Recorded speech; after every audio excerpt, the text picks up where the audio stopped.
aproveitar a presença do companheiro Américo Gomes, companheiro histórico, depois certamente vai se apresentar, mas é uma honra muito grande estar visitando Volta Redonda para trocar umas ideias conosco aqui.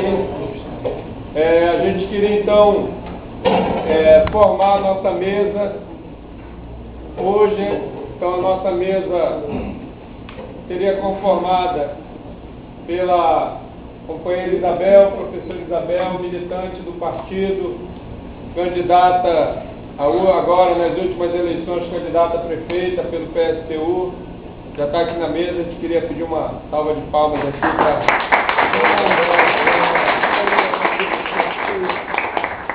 Em seguida, e o tema hoje vai ser a convergência socialista e a luta contra a ditadura militar.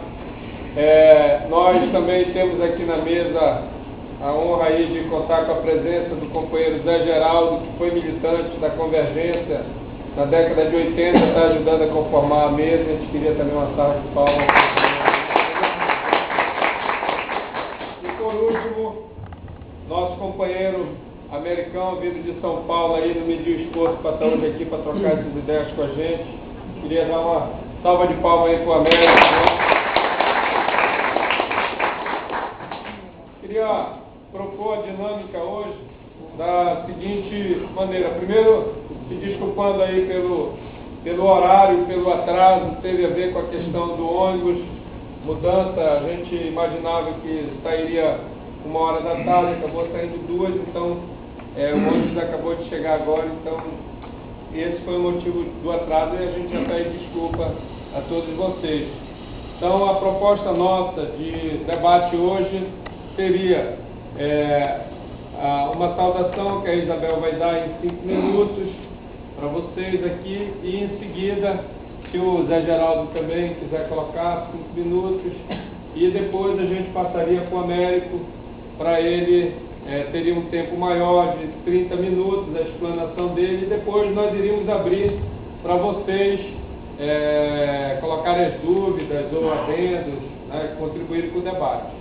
Então é isso, a gente já passa então a Isabel, pedir para o Zé Geraldo marcar o tempo aí na mesa. Dá para ver todo mundo. Gente, primeiramente eu queria assim, fazer uma saudação a todos, né, que estão presentes. A gente tem aqui gente que veio de longe, que veio de outras cidades, né, como o companheiro Mário, que está ali atrás, que veio de Valença.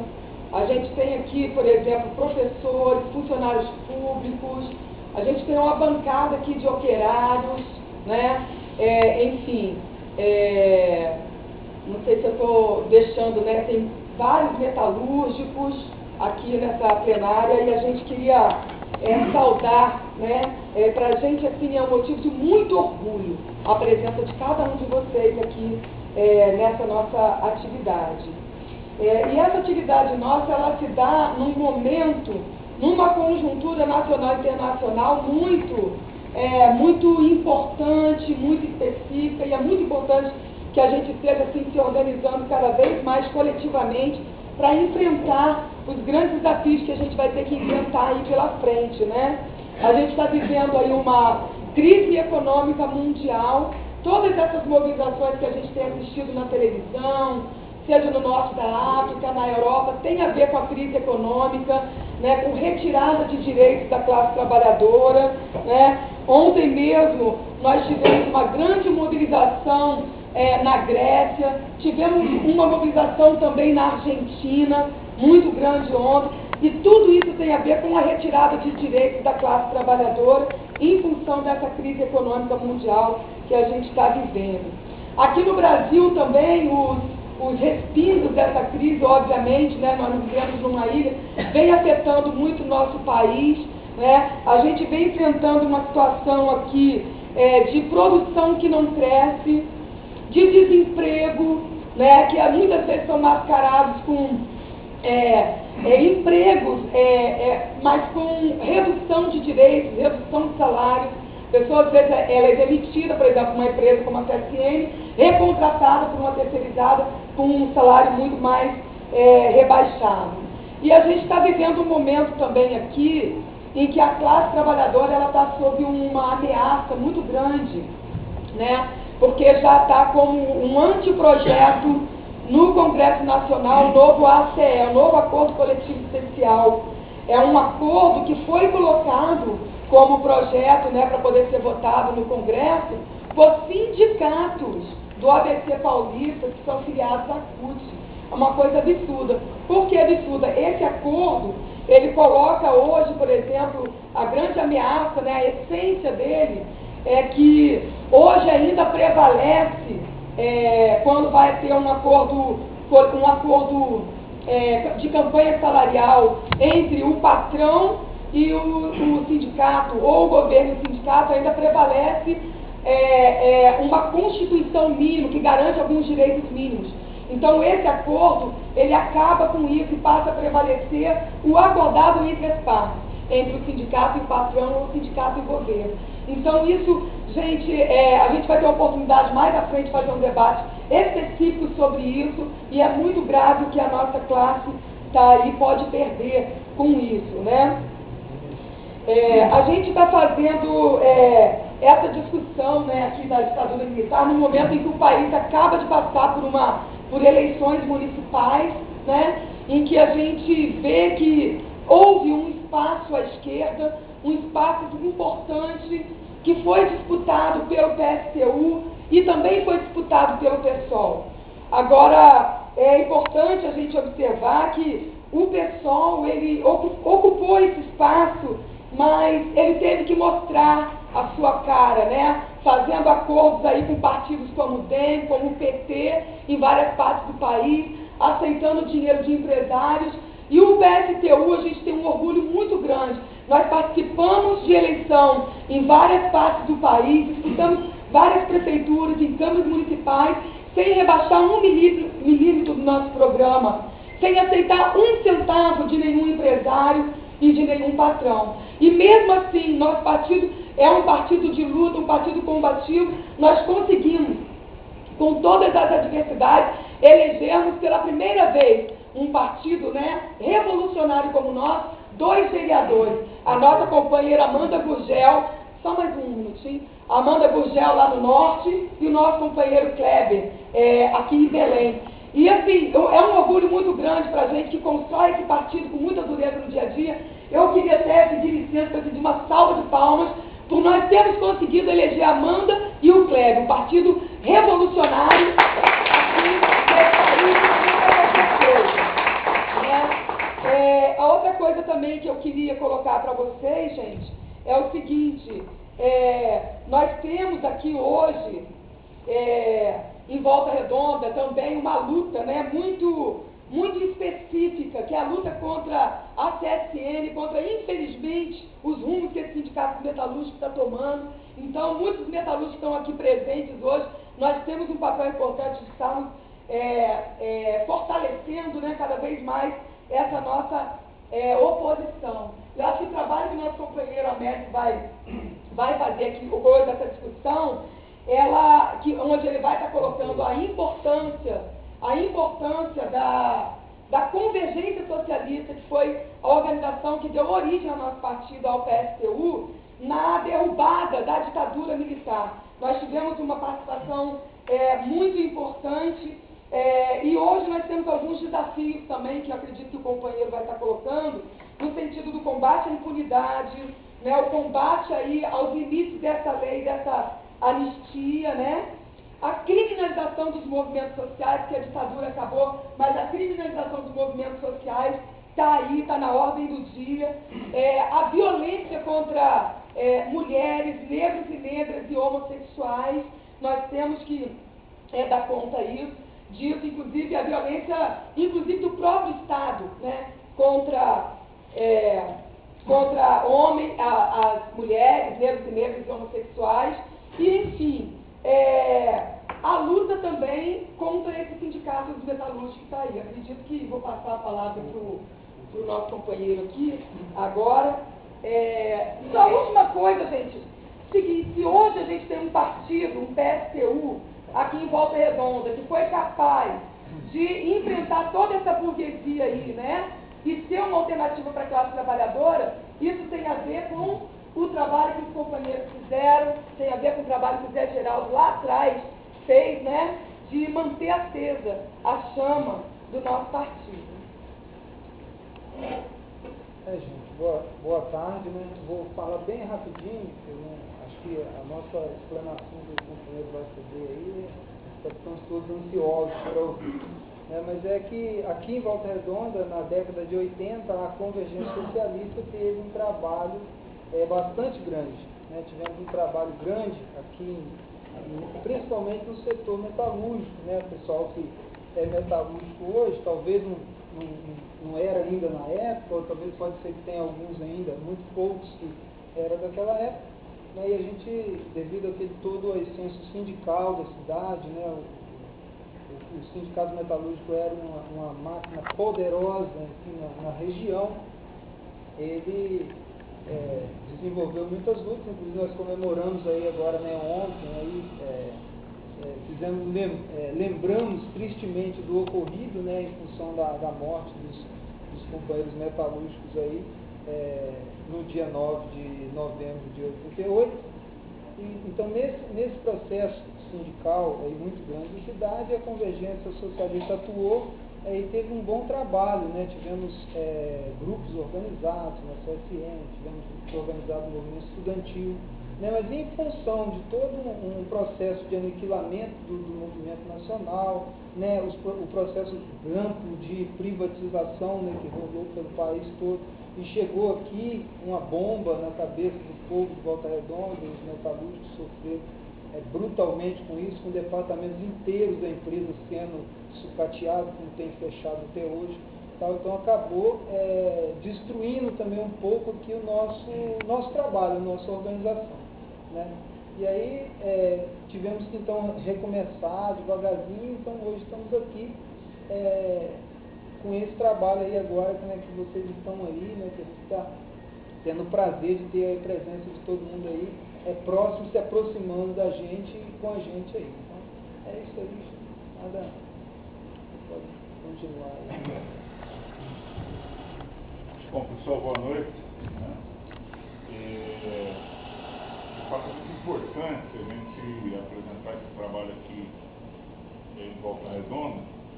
Como disse o companheiro, né, a Convergência Socialista também já tem como parte da sua história a atuação do movimento operário aqui em Volta Redonda também. Depois a gente pode até detalhar mais nisso. Mas primeiro explicar qual é o nosso objetivo, qual é o projeto que a gente tem. Né? Eu faço parte da comissão dos presos e perseguidos políticos, né, da ex-Convergência Socialista.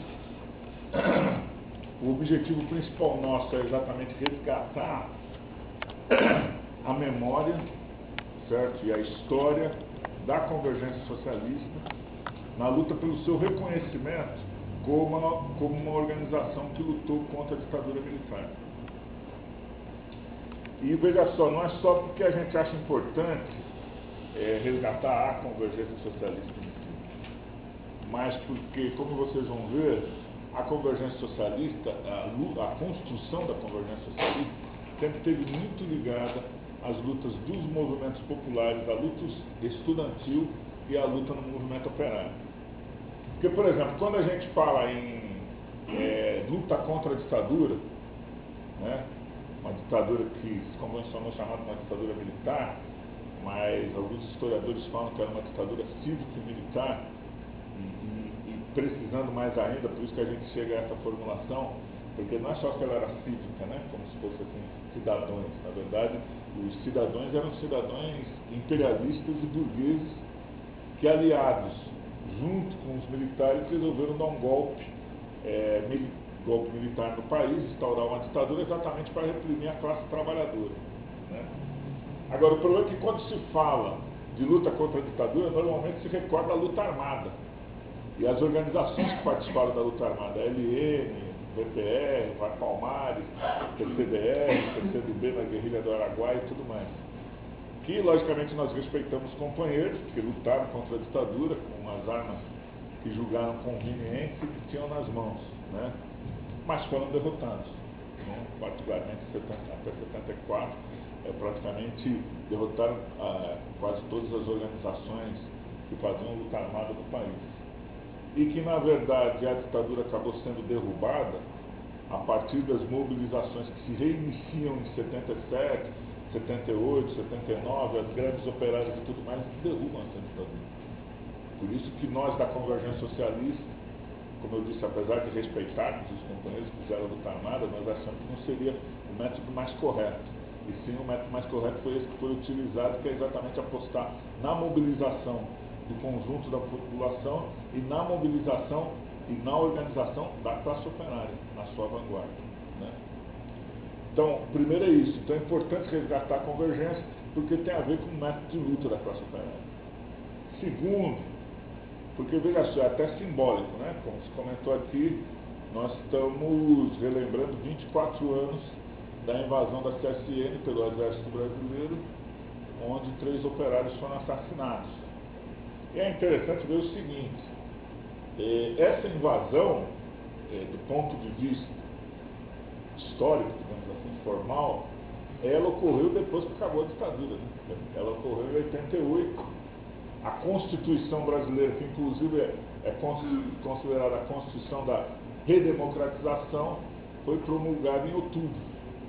E isso tem uma importância para a gente entender o seguinte, muitas vezes, principalmente o pessoal da direita, quando nós falamos de recuperar a memória, resgatar a história, inclusive exigir anistia para os nossos militantes e para a nossa organização, e ao mesmo tempo exigir da Comissão da Verdade, que a Comissão da Verdade não só investiga, mas puna exemplarmente os agentes do Estado que cometeram crimes durante a ditadura, crimes como a tortura, o sequestro, o estupro, os assassinatos que foram cometidos, falam em revanchismo, que na verdade a esquerda brasileira com esse resgate da memória quer fazer revanchismo. Mas não é revanchismo, o grande problema é o seguinte, o Brasil, eu não sei se vocês sabem, é o único país, não vou dizer do mundo, porque eu não sei, mas com certeza da América Latina, que não tem nenhum torturador punido.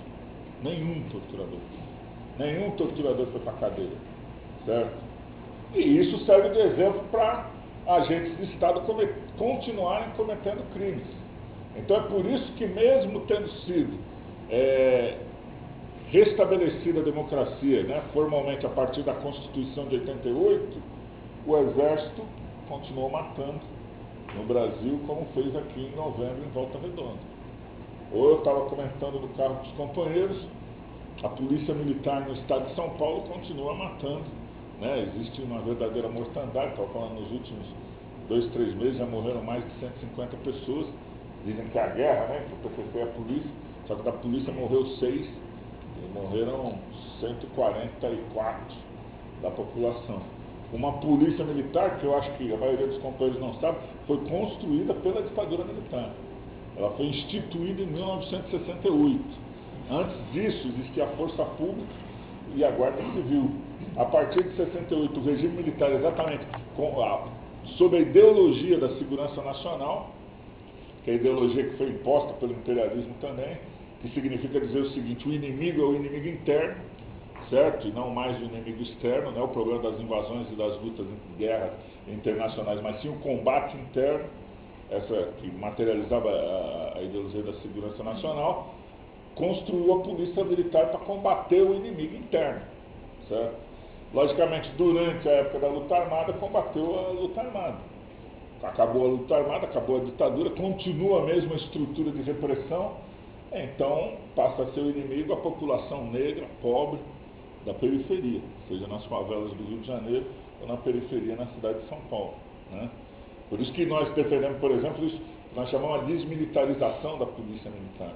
Significa ela voltar, porque não é nem que ela nem sempre foi uma polícia militarizada. Não sei se vocês sabem, não tem general na polícia militar, né? Só vai até coronel, porque general é do exército. Quem comanda a polícia militar é o exército, certo? Em última instância. Ele passa a administração para o governo dos estados, mas em última instância quem dirige a polícia militar é o exército. Então essa estrutura de repressão da ditadura permaneceu e por isso logicamente ela entra em choque com um regime democrático onde nós deveríamos ter uma polícia investigativa, uma polícia que sim combatesse a criminalidade, mas do ponto de vista técnico, do ponto de vista e de reprimisse, na verdade, os verdadeiros criminosos, né? Que principalmente são os criminosos de colarinho branco aí, que é os deputados, senadores, grandes empresários, sonegadores de impostos e tudo mais. Mas eu falo, então essa estrutura se manteve, por isso que é muito importante a gente fazer a discussão e fazer o resgate. Bom, entrando aí nos conceitos que a gente fala, por que nós falamos que é uma ditadura a serviço do imperialismo? Porque vale recordar, a maioria dos companheiros são jovens aqui, e muitos não conhecem essa história, porque ela é apagada dos livros brasileiros. Na verdade, em 64 existia no Brasil um governo que nós podemos dizer assim, que era um governo populista. Um governo burguês, mas um governo populista, que era do João Goulart. E, na verdade, existia um grande ascenso da classe operária em 63 e 64. E esse governo do João Goulart, ele era obrigado a fazer concessões, né? A tal ponto seguinte, em 1961, por exemplo, existiu uma coordenação nacional dos trabalhadores. Não, na verdade, eles formaram um comando geral de greve, houve uma greve no país em 1961, e essa greve conquistou o 13º salário para todos os trabalhadores da cidade. Antes de 61 não tinha 13º salário. Foi conquistado nessa greve de 1961 por essa coordenação geral de greve, que depois se transformou na coordenação geral dos trabalhadores. Então vocês imaginem o seguinte, o prestígio que tinha essa direção sindical, né? Que conquistou o 13º salário para todos os trabalhadores da cidade. Bom, fruto dessas mobilizações, o que aconteceu? Por exemplo, em janeiro de 1964, o João Goulart assinou a regulamentação de remessa de lucro das empresas estrangeiras no Brasil, certo? Obviamente causando um grande prejuízo a essas empresas. Hoje, por exemplo, essas empresas mandam a quantidade de lucro que quiserem para fora e com isso, inclusive, estão tirando da crise as suas matrizes nos grandes países imperialistas. O João Goulart, fruto do processo de mobilização, em 64, regulamentou uma lei que limitava essa remessa de lucro, certo? E em 13 de março, nesse Covid de 64, no começo, em frente à Central do Brasil, lá no Rio de Janeiro, na cidade do Rio de Janeiro, com a presença de aproximadamente 300 mil pessoas, o João Goulart decretou a nacionalização das refinarias de petróleo do Brasil, e o monopólio da Petrobras. A Petrobras foi criada por Getúlio Vargas, mas quem estabeleceu o monopólio foi a partir daí, e desapropriou para a reforma agrária todas as propriedades às margens das ferrovias e rodovias e zonas de irrigação de açudes públicos. Então vocês hoje estão, inclusive, fazendo a comparação, né? O governo de Frente Popular, aí, o governo do Lula e da Dilma que nós temos hoje no Brasil, que não chega nem perto de fazer esse tipo de coisa, né? Desapropriar terra para a reforma agrária, limitar a remessa de lucro e tal. Bom, então ele estava fazendo essas medidas fruto de um ascenso que existia. É importante para vocês lembrar também o problema da força dos trabalhadores, essa CGT que conseguiu em 61 o 13º salário, em 63 ela fez uma greve geral no país para garantir que existisse um plebiscito, porque os militares já não queriam que o João Goulart voltasse, então estabeleceram um regime, militares não, né, a burguesia imperialista, e estabeleceram um regime parlamentarista no Brasil. E o conjunto da classe trabalhadora queria um regime presidencialista. Então essa central aí também fez uma greve geral e conseguiu marcar o plebiscito, né, para, se eu não me engano, foi janeiro de 63, certo? E nesse plebiscito, 95% da população votou pelo presidencialismo, contra 5% que votou pelo parlamentarismo. E aí o João Goulart voltou a ter poderes presidenciais. Esse processo, logicamente, tinha uma reação do direito. Vocês vão ver aí, por exemplo, dia 19 de março, em São Paulo, teve a Marcha da Família com Deus e pela Liberdade, promovida principalmente pela Igreja Católica, os setores mais à direita da Igreja Católica, exatamente para contrapor as mobilizações que estavam se dando no país. E essas mobilizações operárias da classe trabalhadora se davam também com rupturas dentro da estrutura militar. Então vocês vão ver que dia 25 de março de 64, a Associação dos Marinheiros e Fuzileiros Navais, inclusive com a presença do João Cândido, né, e o Cabo Anselmo, depois nós vamos ver a história dele, comemorou o seu segundo aniversário na sede do Sindicato dos Metalúrgicos do Rio de Janeiro. E resolveu começar uma grande manifestação de protesto aí pelas suas reivindicações. Imagina, 25 de março, os almirantes acharam que tudo isso era um absurdo, mandaram os fuzileiros navais para reprimir os marinheiros. O que aconteceu? Chegou lá os fuzileiros navais, se solidarizaram com os marinheiros, deixaram as suas armas e passaram para o lado dos marinheiros. Então, abriu uma crise violenta, caiu o ministro da Marinha, certo? Bom, frente a tudo isso, o que aconteceu? Aí, o imperialismo norte-americano, tendo à frente o embaixador norte-americano no Brasil, que era o Lincoln Gordon, certo? E o coronel Vernon, que esteve no Vietnã, que estava organizando todo o aparato aqui no Brasil, resolveu desencadear um golpe, fez um acordo com os militares, particularmente, principalmente com o Castelo Branco, que era ministro da guerra, do governo João Goulart, tinha lutado na Itália junto com as tropas norte-americanas contra o nazismo, por isso que se criou toda essa relação, e organizaram de dar um golpe militar nesse país, certo? E, bom, eles desencadearam e deram o golpe de 31 de março de 64. Uma outra coisa que a gente acha importante é que nós falamos o seguinte: a resistência era possível, certo? O Darcy Ribeiro, num livro que ele escreveu, ele falou do seguinte, que a insurreição da tropa de Juiz de Fora, que foi a do Mourão, que veio para o Rio de Janeiro, era fácil de ser debelada, compunha-se de recrutas e era comandada por um palhaço, certo? Que era o Mourão. Veja só, independente até dos adjetivos, o que estava colocado era o seguinte: era possível resistir ao golpe militar, principalmente se as direções do movimento, e particularmente a direção que tinha mais peso na época, que era o Partido Comunista Brasileiro, decidisse resistir, né? Você tinha toda uma classe operária, uma classe trabalhadora mobilizada, e você tinha setores das Forças Armadas, particularmente como os marinheiros e os fuzileiros navais, que podiam estar do lado dos trabalhadores na resistência a esse golpe, inclusive setores da Força Aérea também.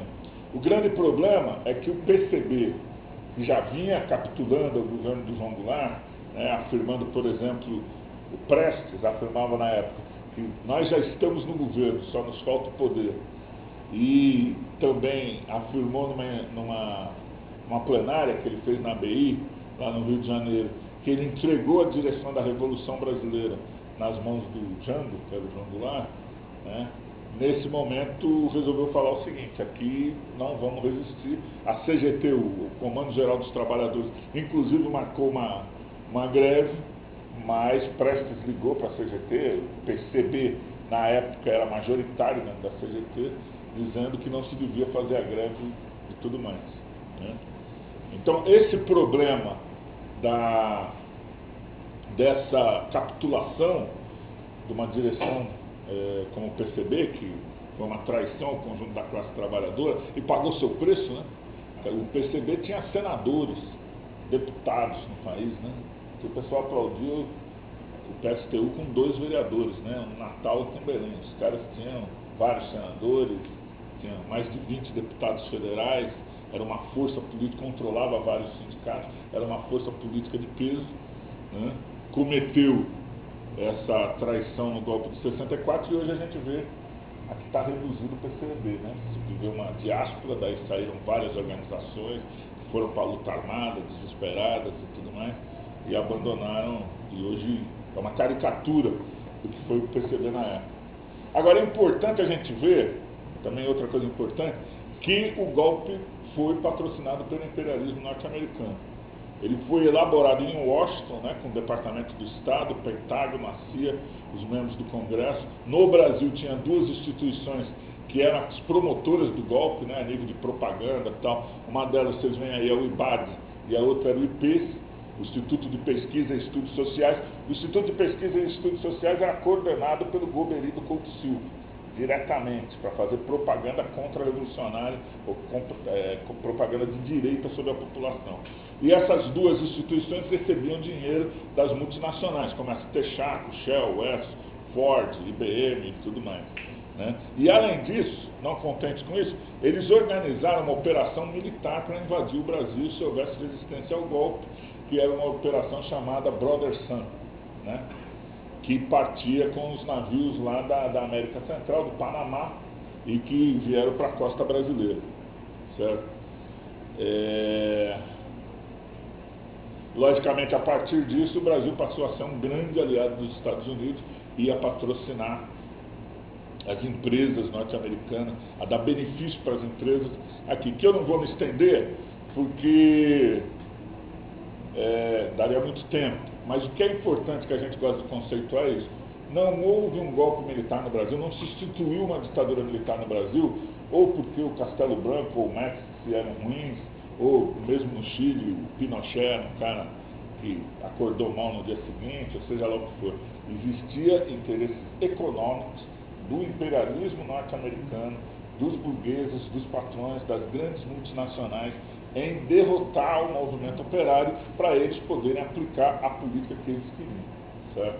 Bom, a política que eles queriam em termos econômicos e de repressão da classe, de superexploração dos trabalhadores, a partir da existência desse terror burguês que passou a imperar no Brasil, ela depois se refletiu naquilo que se chamou o milagre brasileiro, onde houve um desenvolvimento de fato industrial muito forte, né, na década de 70, certo? Final de 60 e início da 70, com o governo Médici, e que, logicamente, era tudo que eles queriam, e ganharam muito dinheiro com o milagre brasileiro, certo? Para isso, logicamente, agora, um dos grandes ataques que foi promovidos pela ditadura foi que, por exemplo, acabou com a estabilidade do emprego, né? A gente às vezes fala isso, tem como falar, mas existia estabilidade do emprego no Brasil? Sim, existia uma estabilidade, pelo menos relativa, do emprego no Brasil, onde qualquer trabalhador que fosse demitido, ele tinha que receber 2 salários por cada ano trabalhando. E a partir de 10 anos ele tinha estabilidade no emprego dele. Certo? Isso foi extinto pela ditadura militar em 1966, né, quando se criou o FGTS, o Fundo de Garantia por Tempo de Serviço. Isso foi a grande jogada para o imperialismo, porque pôde demitir, aquela velha jogada, demitir, como faz até hoje, né, os trabalhadores mais antigos, com maiores salários e tudo mais, e contratar um monte de gente jovem, né, com salários menores. E criou o Fundo de Garantia, que era para se juntar dinheiro para exatamente fazer os investimentos, né, que depois geravam aí